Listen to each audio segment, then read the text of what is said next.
With the mirror command, we can create symmetrical elements from a certain axis. Let's apply this command to the sofa below. So we will use this wall as the mirror axis, and there are two mirror commands: pick axis and draw axis. First, I will show you the option pick axis. Select the sofa and press enter.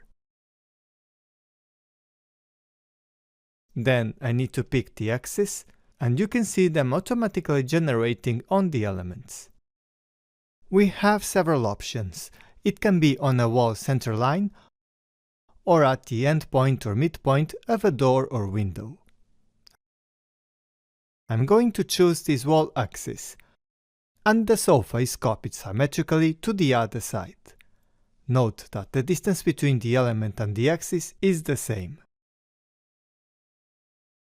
The command mirror draw axis only differs in that we have to manually draw the axis. For example, select the furniture element again.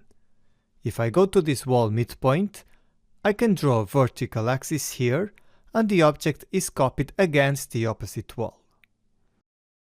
Also, we can move both sofas a bit down, as the one on the right is blocking the door. Now it's better.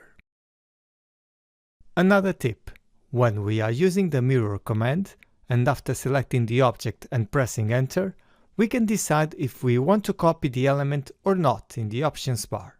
Let's uncheck this box in case we don't want to keep the original element.